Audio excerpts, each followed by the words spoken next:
నుంచి అంటే పిల్లలు చిన్నగా ఉన్నప్పటి నుంచి వాళ్ళ కోసం కష్టపడడం, ఇప్పుడు ఆ పిల్లలు పెద్దవాళ్ళై పెళ్లి చేసుకున్న తర్వాత కూడా ఆ పిల్లల కోసం కూడా ఇంకా కష్టపడుతూ ఉండడం నిజంగా చాలా చాలా బాధాకరమైన విషయం. ఈ వయసులో పిల్లలు మిమ్మల్ని చూసుకోవాల్సిన వయసులో మీరు ఇంకా పిల్లల్ని చూసుకోవాల్సి వస్తుంది. సో మొదటి నుంచి మీరు ఏ వృత్తిలో ఉండేవాళ్ళు? నేను చిన్నప్పుడు కాడ నుంచి కొన్నాళ్ళు పాలేరుతనం చేసిందండి. పాలేరుతనం మానేసే పెళ్ళయ్యాక కొన్నాళ్ళు తాళ్ళు ఎక్కిందండి. ఈ తాళ్ళు ఎక్కడం మా ఊడు చచ్చిపోయిన కాడ నుంచి తాళ్ళు మానేసింది. మానేసి కూలి నాలికి వీటికి ఆటికి పోవటం మొదలుపెట్టింది. ఇక మోకాళ్ళు కాళ్ళకి వచ్చిన కాడ నుంచి ఇక చేయలేకపోతున్నా. మరి ఎంత ఉంటుందండి మీ వయసు? ఎంత? ఆడగూడి అంటాడే ఎవరు నా బాబులు అప్పుడు పుట్టిందంటండి. ఒక 70 ఏళ్ళు ఉంటే పైనే ఉంటాయండి. అంటే ఇప్పటికీ మీరు పని చేయాల్సి వస్తుందంటే బాధ అనిపిస్తుందా మీకు? మరి జరగపోయినప్పుడు చేయగల తప్పదు కదండి.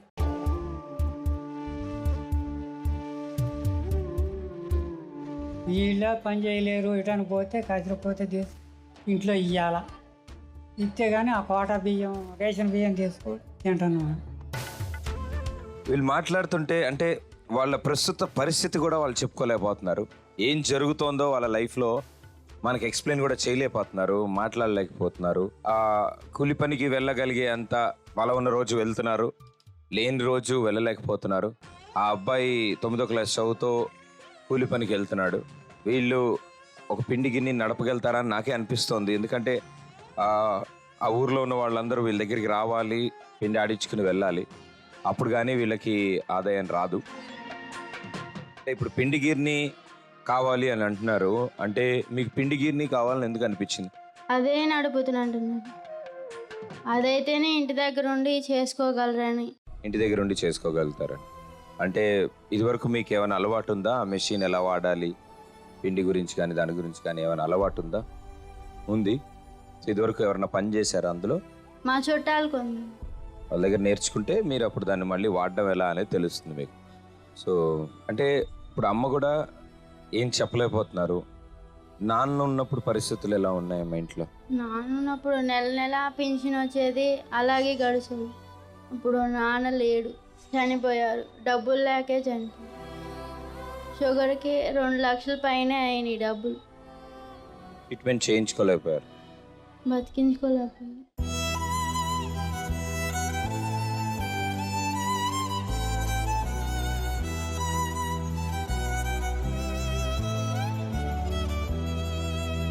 ఇప్పుడున్న అంటే సిచ్యువేషన్ ఎలా ఉంది అంటే మిమ్మల్ని చూసి పిల్లలు ఉంటారు. ఎప్పుడు ఇంట్లో ఎలా ఉంటారు ఏంటి అనే దాన్ని బట్టే పిల్లలు పెరుగుతున్నప్పుడు కూడా. బట్ డెఫినెట్లీ వాళ్ళకి చాలా ధైర్యం నింపాలి మీరు. అండ్ వాళ్ళు చదువుకోవాలి. ఎందుకంటే వాళ్ళు ఇలా ఉండకుండా ఇంకా మెరుగ్గా ఉండాలి, బాగా చదువుకోవాలి. ఇతర పిల్లల్లాగా మీరు కూడా బాగా చదువుకుని ముందుకెళ్ళి. అదే సార్, మమ్మీ ఫిజియోథెరపీ చేపిస్తే నడుస్తుందని చెప్పారు కదా, నడుస్తే చదువుకుందామని అనుకుంటున్నాం సార్. మేము కూడా ఏం చదువుదాం అనుకుంటున్నారమ్మా? డిగ్రీ చేద్దామనేసి అనుకుంటున్నాం. అందుకనేసి ఇక్కడ దాకా వచ్చాం సార్ మేము. డెఫినెట్గా మా వంతు సహాయం మేము తప్పకుండా అందిస్తామమ్మా. ఎలాంటి సపోర్ట్ అయినా సరే తప్పకుండా మా లక్ష్మీదేవి తలుపు తట్టింది కార్యక్రమం ద్వారా మీకు అందుతుంది. మీరు చదువుకోవాలి. మీరిద్దరు చదువుకుంటేనే డెఫినెట్గా ఇంకా బాగా సెటిల్ అవుతారు, మంచి ఉద్యోగం వస్తుంది. ఇప్పుడు చేసే కూలి పని కంటే మీరు ఉద్యోగం చేస్తే ఎక్కువ డబ్బులు వస్తాయి. అమ్మకి ట్రీట్మెంట్కి అన్నిటికీ ఉపయోగపడుతుంది. అంటే ఇంట్లో ఎవరితో ఎక్కువ ఉండేవాళ్ళు క్లోజ్గా? మీరు నాన్నతోనా అమ్మతోనా? ఎక్కువైతే నేను డాడీతో ఉండేదాన్ని సార్. డాడీ అంటే బాగా ఇష్టం నాకు. మా మమ్మీకి ఆపరేషన్ అయిన తర్వాత అతను బాగా తాగడం వల్ల అంత మైండ్ సరిగా లేకుండా అయిపోయింది అతనికి. ఇంకా తాగి కిడ్నీలు 2 పాడై చనిపోయిండు తను. చెప్పడం జరిగిందా మీరు? ఎందుకంటే తాగొద్దని చెప్పాం సార్. ఇంకా మమ్మీకి అలా ఉంది కదా, ఇద్దరు చదువుకుంటున్నారు, నేను ఒక్కడిని చేస్తే ఇంట్లో గడవడం లేదు అనేసి రోజు తాగొచ్చి గొడవ చేసేవారు. ఇంకా అతను తాగి అతను చనిపోయిండు. అప్పటి నుంచి మేమే కష్టపడుతున్నాం సార్. కష్టపడి మా అమ్మను అట్లా హాస్పిటల్ కొంటూ అటు ఇటు చాలా తిప్పాం సార్. ఫిజియోథెరపీ చేపిస్తేనే కాళ్ళు వస్తాయి అనేసి చెప్పారు. డబ్బులు లేక చేయించడం మానేసినాం. ఇంకా వెనక ముందు కూడా ఎవరు లేరు సార్ మాకు, ఇట్లా చేస్తే ఇట్లా అవుతుంది అనేసి. మేము చిన్నవాళ్ళం, మాకెవరైనా చెప్తేనే తెలుస్తుంది కదా సార్.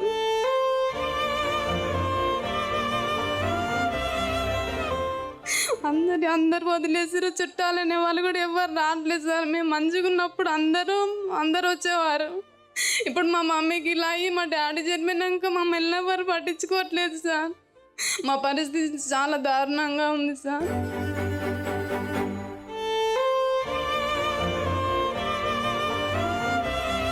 అంటే నాన్నతో ఇప్పుడు ఇంట్లో ఏం జరుగుతుంది, ఇంట్లో పరిస్థితులు ఏంటో ఆయనకి చెప్పేవాళ్ళ? మీరు తెలుసు కదా ఆయనకి. మా మమ్మీ లేవకుండా ఉంది కదా, నేను ఒక్కనే చేస్తే సరిపోతుందా అనేసి ఊరికి గొడవ చేసేవాడు. తినేటప్పటికే ఎప్పుడు గొడవ చేసేవాడు సార్. మిమ్మల్ని చదువుకోమని కానీ మీరు బాగా చదువుకోవాలని కానీ ఆయన ఎప్పుడు ఏమని చెప్పలేదా? మేము చదువు మానేసి స్కూల్కి వెళ్తుంటే కూడా అట్లనే చూసిండు, కానీ అతను వెళ్ళమని చెప్పలేదు మమ్మల్ని. చుట్టాలు, స్నేహితులు, ఇంటి ఎవరు చుట్టుపక్కల రారు సార్. చుట్టాలనే మేము మా మమ్మీ మంచిగా ఉన్నప్పుడు అందరూ వచ్చారు సార్. మా అమ్మకి అలా అయిన కాడ నుంచి ఎవరు అసలు రావట్లేదు. వెనక ముందు మాకు ఇట్లా ఈ పని చేస్తే ఇట్లా అనేసి చెప్పేటోళ్ళు ఎవరు లేరు, మాకు పెద్ద దిక్కని ఎవరు లేరు. ఇప్పుడు ఫ్యాన్సీ అండ్ బ్యాంగిల్ స్టోర్ మీరు పెట్టుకుంటే మీరు ఆ స్టోర్ చూసుకోవచ్చు, అక్క పనికి కూడా వెళ్ళొచ్చు. ఇంట్లో ఉండి మా అమ్మని చూసుకుంటూ నేను ఆ బ్యాంగిల్ స్టోర్ నడుపుదాం అనేసి సార్. అక్క బయటకు వెళ్తుంది కదా ఎట్లాగో. మీకు ఒకవేళ అవకాశం దొరికితే చదువుకోవడం ఇంట్రెస్ట్ ఉందా మీకు? ఉంది సార్. తప్పకుండా చదువుకుంటారు? చదువుకుంటాం సార్. ఈ ఫ్యాన్సీ అండ్ బ్యాంగిల్ స్టోర్ చూసుకుంటూ కూడా మీరు చదువుకోవచ్చు. చదువుకోవచ్చు తప్పకుండా. డిగ్రీ వస్తే ఫ్యాన్సీ స్టోర్ తో పాటు ఇంకా ఉద్యోగం కూడా ఉంటుంది మీకు. అవును సార్. అండ్ తప్పకుండా మీరిద్దరూ అటు ఫ్యాన్సీ అండ్ బ్యాంగిల్ స్టోర్ చూసుకుంటూ చదువుకోగలిగితే నిజంగా చాలా మంచి జరుగుతుంది ఇంటికి. చదువుకుంటాను సార్. అండ్ డెఫినెట్లీ టీవీ చూస్తున్న ప్రేక్షకులు, మీ స్క్రీన్స్ ముందు హెల్ప్ లైన్ నెంబర్స్ ఉన్నాయి. ఆ ఆడపిల్లలు చదువుకుందాం అని కోరుకుంటున్నారు, ఇంట్లో పరిస్థితుల వల్ల చదువు మానేయాల్సి వచ్చింది.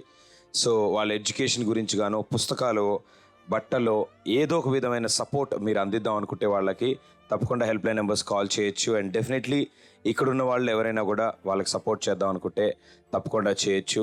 ప్రస్తుతానికి వాళ్ళకంటూ ఒక ఉపాధి కోసం ఒక ఫ్యాన్సీ అండ్ బ్యాంగిల్ స్టోర్ పెట్టుకుందాం అనుకున్నారు. చివరి ప్రయత్నం చేద్దాం మనం. సో ఎవరు వస్తున్నారు ముందుకి?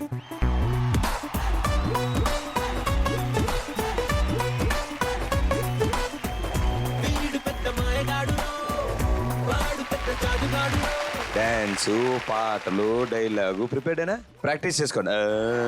ఇలా ప్రాక్టీస్ చేసుకోండి, చౌడిపోదు. Okay, here we go. Okay, so మీరు ఇక్కడున్న కోన్స్ని 2 కాళ్ళతో పట్టుకుని చెంగు మనకు గెంతుకుంటూ వెళ్ళి ఆ రింగిలో నుంచో పెడతారు. రెండోది తీసుకెళ్తారు, రెండోది దాని మీద నుంచో పెట్టాలి. కాబట్టి మీరు కింద కూర్చొని 2 కాళ్ళతో దాన్ని లిఫ్ట్ చేసి దాని మీద పెట్టాలి. Ready? 3, 2, 1 go.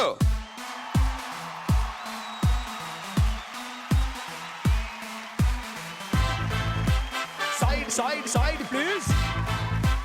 Local boys here. Side, please. You don't come near. Kurrollante love cheyali, peddolante side iవ్వాలి. Side, please. Side, please. Love okay చేస్తే you and Tonna clear అవ్వాలి. Side, please. Side, please. జనక ఆడబోయే ఆటకింక side ఇవ్వాలి. జనక గెలవబోయే match కింక side ఇవ్వాలి. Side, please. We are the local. Side, please. We are the local. Side, please. We are the local. Side, please. Local boys here.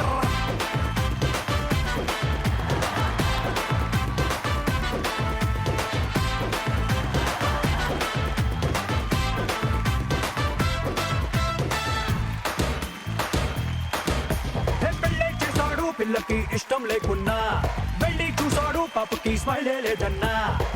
Everybody! అన్ని ఇచ్చేవాడన్నా, అమ్మాయి కళ్ళల్లో ఖుషి నింపేవాడన్నా. 25 ఏళ్ళు పెంచుకున్న ఆడపిల్ల ప్రేమిస్తే అంత మొదలి సొంత వాళ్ళు సైడ్ ఇవ్వాలి.